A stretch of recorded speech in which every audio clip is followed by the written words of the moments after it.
The NFC, it is a tight race, and some good teams are not going to make the playoffs. All right, it's time to earn your Sunday, presented by Lowe's. This is our speed round. I want you guys to tell me who is the hero. Let's start with the Broncos winning their 11th straight game. I think it's Bo Nix. Over 300 yards, 4 touchdowns, 0 interceptions. He played phenomenal today. I'll go with head coach Sean Payton. He is keenly aware, as is any coach who has won a Super Bowl with one team, that no one has ever won a Super Bowl with a second team. And he brings that offensive genius, and with Vance Joseph, they've put together a championship caliber defense. And look, it's year 3, and they pulled it together, and they've got a great ownership group with unlimited funds, and everything's rolling. But Payton's the guy that is at the center of that, and he's making it all work. The hero, defense. It's the Broncos defense. They've kept them in all year. I think Bo Nix is getting on, and he's going to keep getting better throughout the playoffs. But the way this defense is played, the defensive line, their rushing coverage, how they mesh it together, they're the heroes. Is it the MVP today or the MVP of the season? It's the hero. You said the hero. First team to clinch in the AFC, right? First AFC playoffs, defense team. Man. I agree with you, defense for the season. I agree with all you Bo guys. Nix. Yeah. Bo Nix was phenomenal. The defense has been incredible. I thought Surtain's interception was a huge play in the game. Sean Payton, to me, people talk about offensive genius. I think more than that for me with him, and I played for him.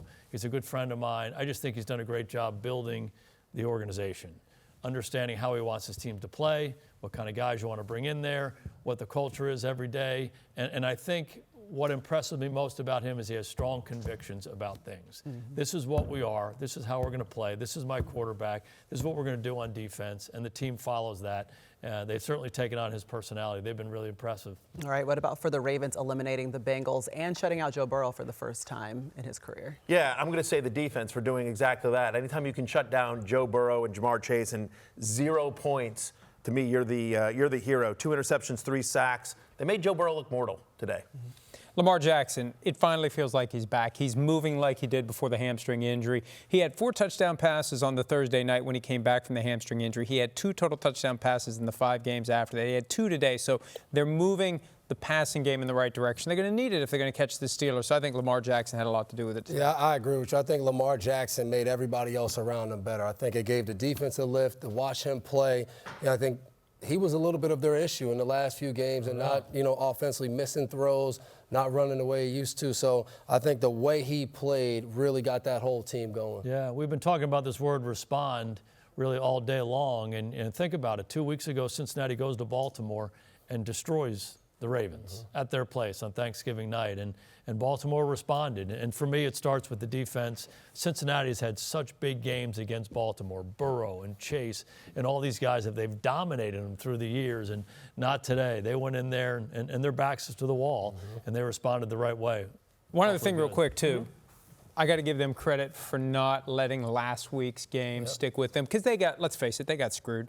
3 bad calls last week. They know it. But they put it behind them, and they didn't let 1 loss become 2. What about the Eagles snapping a 3-game losing streak? The hero, the schedule makers that sent the Raiders cross country for a 1 o'clock game with a backup quarterback that the Eagles knew because he spent a year on their team. You think the time mattered? All of it? I mean, all of it mattered. The schedule makers were the real MVP today. If you want a real answer, how about I'll say the link. This is the 8th straight win at home in December or later for the Eagles. That is one of the toughest places to play, especially late in the season. Good for the Eagles. Look, it was a bad team. They did what they needed to do, which is take care of business. They took care of business. Brandon Graham, retired, came back the middle of October. With Jalen Carter injured, he's moved inside. He had 2 sacks today. And the Eagles held the Raiders to 75 total yards of offense. That's the lowest gained against the Eagles since 1955. It's the lowest output by the Raiders since 1961, and they are a disaster, and I don't know what they're going to do. The Eagles needed this, though. I said all week, the Eagles need to beat the Raiders the way the Chiefs did, and it's the exact same final score, 31-0. Yeah, the MVP's the Raiders. I mean, the way they played, the way they went out there, and again, I think for the Eagles, as much as everyone's talking about, they have a sweet spot in the schedule. They played the Raiders. They're going to play your Commanders twice to end the season. Yes, sir. So I think they'll be able to look at these games and look at them. They're not must-wins, but when you turn them into your head mentally and say, hey, this is a must-win. We need to go. These are playoff-type games. We want to play our best. I think one of the key matchups for this team will be taking on the Buffalo Bills. And if you win that game, I think then they say, hey, we're the same team we were last year. Let's go win this thing. Yeah. Scheduling is real. You know, when you play these teams, you have to take advantage of it. And they did that today. They got healthy against a bad football team, like we all know, but they had a better look to them. You know, they just had a spirit about them. Quarterback, Jalen looked like he had a good look in his eye. AJ seemed happy. So sometimes that can jumpstart you for down the stretch.